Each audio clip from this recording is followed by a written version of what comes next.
Rammus got reworked, attack can now spawn stop more often, and Riot just buffed or nerfed 27 champions in one patch, but here's the thing, only a few of these changes actually matter if you're a jungle main. What's up guys, I'm Forest and patch 25.12 is here to shake up the jungle meta again.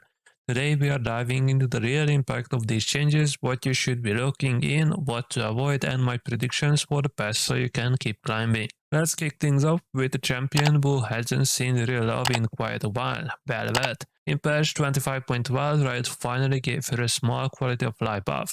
Her ult now has a cast range that scales properly, matching the range of her E.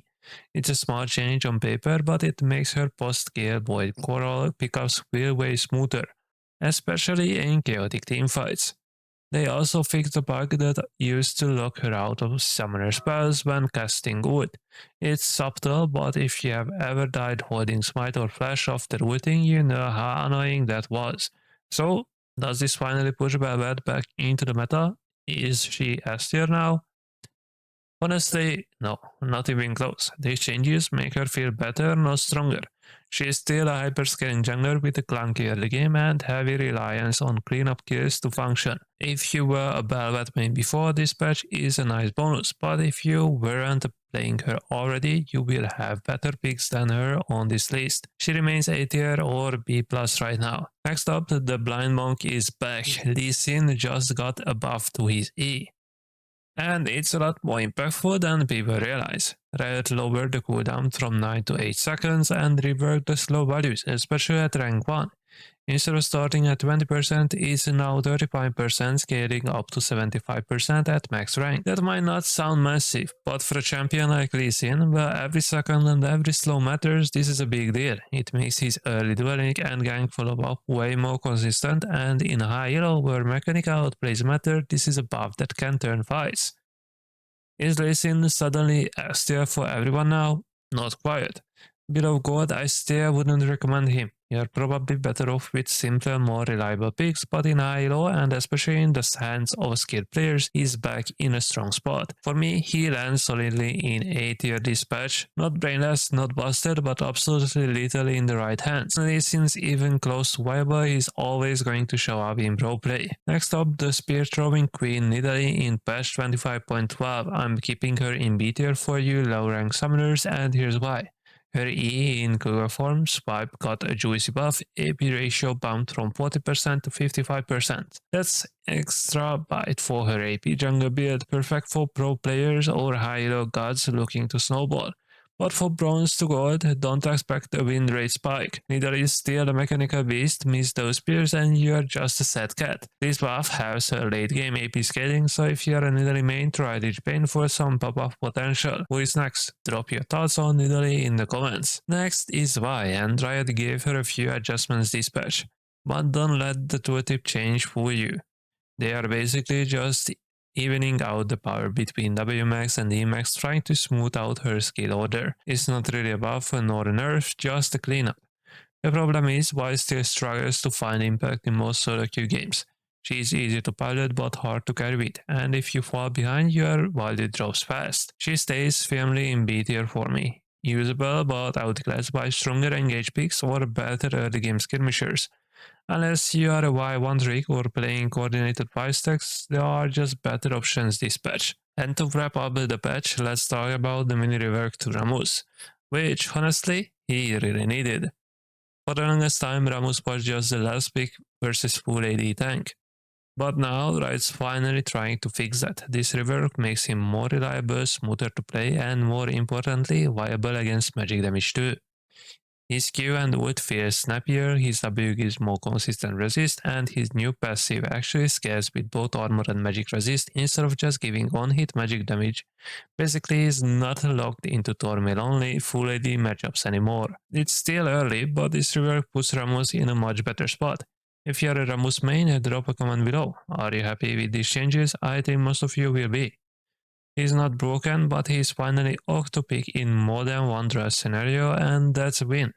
For now, I would put him in solid B tier, maybe even A tier, if you know how to make engages count. Before we jump into the tier list, there's one small but important system changes this patch. Atakan spawn logic has been adjusted. Riot noticed he was showing up both sides too often, so they have made it more balanced between top and bot lane. Since Atakan spawns at 20 minutes, this doesn't change your early game, but it does impact how you set up for those late game objectives. Expect to play for topside a bit more often once he is on the map, especially before Baron fights. Every spawn location matters when the game is on the line. And one last system fix, dragons finally behave properly now. Their basic attacks will now trigger on-hit effects like Tormir, defensive ball curl, and even work with dodge mechanics for champions like Jax.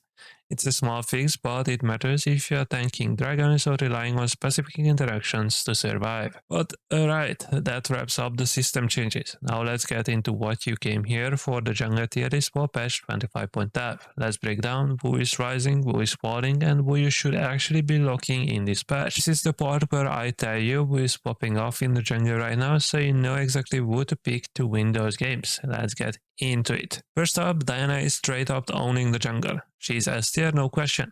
This chick's clear is super fast, her ganks hit hard, and she's so easy to play you don't need to be a pro to carry.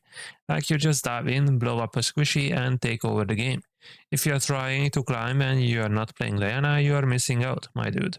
She's that good.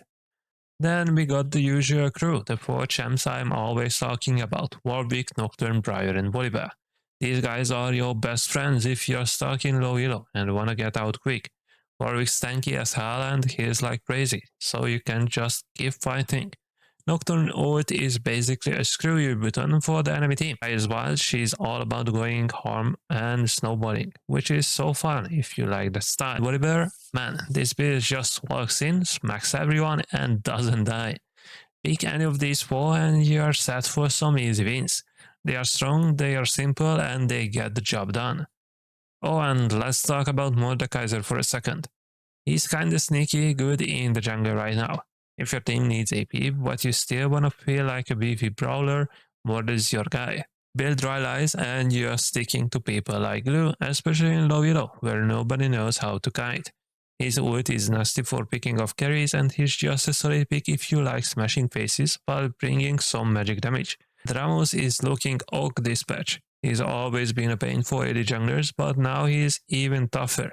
If you're a Master E player, I'm begging you, ban Rammus, seriously. This dude will ruin your day. He's tanky, he's got CC, and he's just a nightmare for champs like E.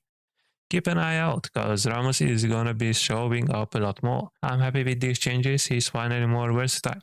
He used to be that one-dimensional tank who you would pick only as your last pick if the enemy team is mostly AD or even full AD. And as always, A tier is still solid. There is nothing wrong with these champs, simply they are harder to pull off. Especially on the lower ranks, so you will have a harder time carrying games consistently with many of them. I could talk more for minutes about Kane or Kha'Zix, why I think they are solid good picks, especially the higher you go in the ranks.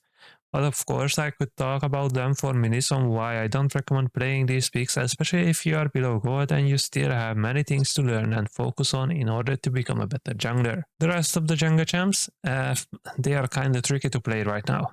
They take more skill and you gotta put in extra work to make them shine. If you're a god at someone of meta, go for it. But for most of us, sticking with Diana, Warwick, Nocturne, Briar, Wooly, or Mord is the way to go for those Ws. So yeah, that's the tier list. Diana is the queen, the Fab 4 are your low elo hacks, Mord is a solid AP pick, and Rammus is out here causing problems. What do you guys think? You feeling this meta, or are you maining in the jungle? Hit me up in the comments, I wanna know what's working for you. I also switched up the video format a bit this time, so let me know if you're liking it or not.